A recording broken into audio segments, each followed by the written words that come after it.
Imagine discovering a lost lecture from Nikola Tesla recorded in the early 1940s. A man standing at the very edge of his life, yet speaking directly to our future. Tonight, you'll hear Tesla himself, in his own words, explain what he believed was coming: a world of invisible waves, intelligent machines, and energy available to all mankind.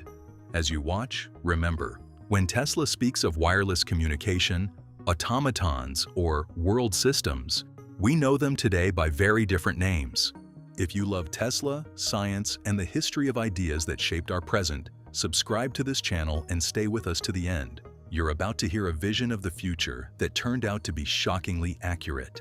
Ladies and gentlemen, when I was a young man, I spoke of a world transformed by invisible forces. I spoke of power sent through the air, of signals leaping across oceans, of machines acting with a kind of mind of their own. Many called me a dreamer. Some called me a madman. A few called me dangerous. But tell me, what is more dangerous? To cling to the present out of fear, or to look steadily into the future and prepare for what must come? I stand before you not as a prophet, but as an engineer. My language is not mysticism, but experiment, calculation, and proof. The more I worked, the more clearly I saw that these discoveries were not merely about machines, they were about you, about the life you would one day live. Tonight, I invite you to walk with me into that future. We will speak of electricity, of wireless communication, of thinking machines, and of the moral question that follows all power. Will humanity use it for peace or for destruction? Stay with me, for near the end, I shall reveal a method of transmitting power through the air itself. The electrified world. When Tesla was born in 1856, electricity barely existed outside laboratories. Entire nations lived in darkness. The total electric capacity of the world could scarcely light a single modern street. That would change within one lifetime.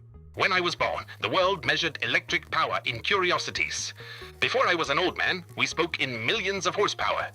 At Niagara Falls, where I helped transform falling water into flowing current, more than 100,000 horsepower was harnessed and sent across great distances. Factories turned, cities lit, industry awakened. Only decades earlier, electricity had been a novelty. Now it was becoming civilization's bloodstream. Ask yourselves, how many human backs have been spared by electric motors? How many hours of drudgery erased by the simple turn of a switch? Tesla's alternating current system changed everything. High voltage, low loss, power transmitted hundreds of miles. Energy was no longer trapped by geography. This light above your head is not a miracle. It is mathematics, copper wire, iron cores, the rotating magnetic field, dry technicalities perhaps, yet taken together, they formed something unprecedented, a new nervous system for the planet. I knew early that alternating current would not merely power lamps, but become the circulatory system of a new civilization. And when power becomes abundant and cheap, darkness retreats, ignorance recedes, the human mind is freed for higher pursuits. But electricity flowing through wires was only the first chapter. A far more astonishing chapter begins when we remove the wires. The world enveloped in wireless. For years, Tesla pursued what he called the world system, a global method of communication and eventually synchronization, using the Earth itself. The principle was simple. Use the Earth and the atmosphere as conductors for electrical vibrations. Establish a system by which information, voice, music, perhaps even images, could be transmitted instantly across the globe. When I proposed this, there were no transatlantic broadcasts. A journey to Europe took days. Communication depended on fragile cables lying across the ocean floor. So I asked a question: why scrape the bottom of the sea with wires when the Earth itself is already a conductor? By the end of the 19th century, Nikola Tesla had already demonstrated something the world was not yet ready to understand: wireless transmission. By the end of the last century, I lit lamps without wires. I sent signals through walls, through the ground, through the air. These were not tricks, they were consequences of resonance. Now imagine with me a globe on which every point is connected to every other. Not by roads and ships alone, but by waves. Waves no thicker than thought, passing effortlessly through mountains, across oceans. Pause lowers voice. I have said before, and I repeat it now. The day will come when a man will carry in his vest pocket an instrument no more complex than a watch. And with it, he will hear and perhaps even see events occurring at any point on the earth. Tesla insisted the technical basis for this vision was already known. The foundation is no mystery. It is contained in Maxwell's equations, in the behavior of coils and condensers, and in the resonant properties of the Earth itself. We know radio waves can encircle the globe. We know a single station, properly constructed, can reach every ship at sea.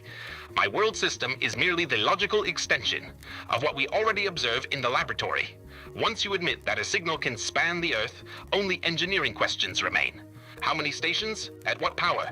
With what frequencies and resonant conditions? What some call fantasy is, to an engineer, an uncompleted project. And when this project is complete, humanity will possess something new in its history, a global nervous system. But what shall this nervous system control? Not only men, machines. Automatons and remote control. In 1898, at Madison Square Garden, I presented a small boat to a skeptical audience. There were no wires, no visible connection. I invited men from the crowd to shout commands. Turn left, turn right, stop. And the boat obeyed. Some insisted a man was hidden inside. Others whispered of spirits. There were none. There was only wireless control. I had, in effect, created the first practical radio-controlled automaton. Consider what this means. If a machine can be guided at a distance by electrical signals, what limits remain? Such automatons may enter poisonous mines, explore the depths of the sea, fight fires, handle explosives, all without risking human life. At present, the number of men engaged in exhausting physical labor is immense. A single electric motor of 100 horsepower can perform the work of hundreds of men. Multiply this by the millions of motors already in use, and you see that we have already created an invisible army of metal workers. Is it not a small step from machines that act to machines that respond? The human mind itself is electrical.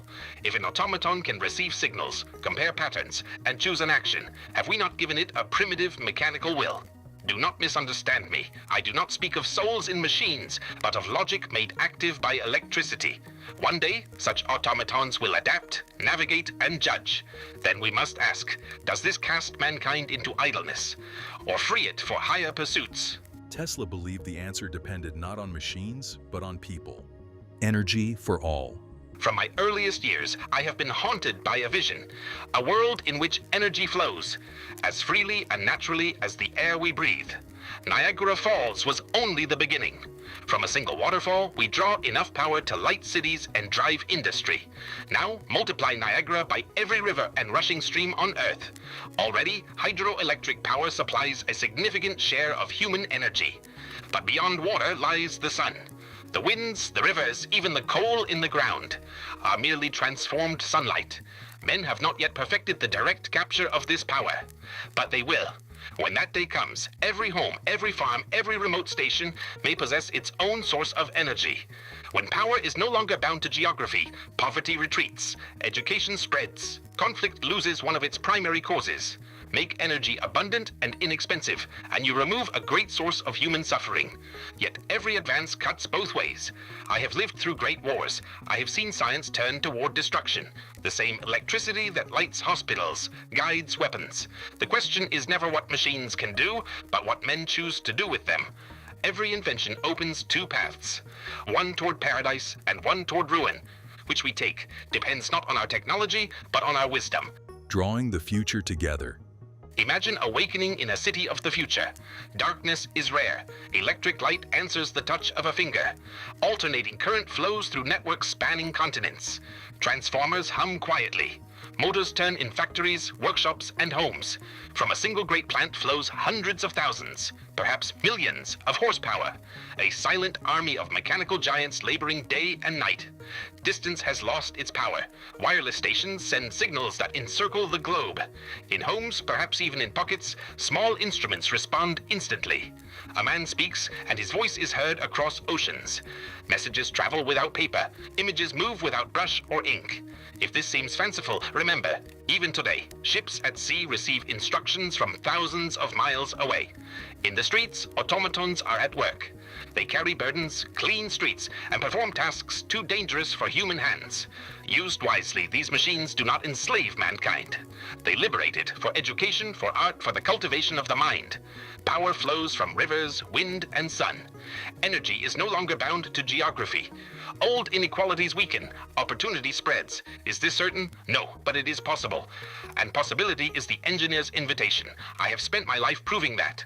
What is called impossible today may become ordinary tomorrow. Alternating current once frightened the world. Now it lights it. Wireless communication was once mocked. Now it binds continents. So when I tell you that, the Earth will be wrapped in wireless signals, automatons will perform complex labor, and abundant energy will transform human life. I speak not as a dreamer, but as one who has already seen this future begin in his laboratory. Time does not permit me tonight to describe how power itself may be sent without wires. Not merely signals, but energy to light lamps and drive motors at a distance. In my next lecture, I shall speak to you specifically about wireless power, the experimental results I have already obtained, the obstacles, technical and financial, that have hindered its realization, and how a future generation might yet bring it to completion. If you have found anything of interest or inspiration in what I have said tonight, I invite you to return, for the story is not yet finished. Thank you. If Tesla's vision of our future inspired you, subscribe for more rare lectures, deep dives, and reconstructions like this. Tell us in the comments which of Tesla's predictions feels most real to you today and which still sounds like science fiction.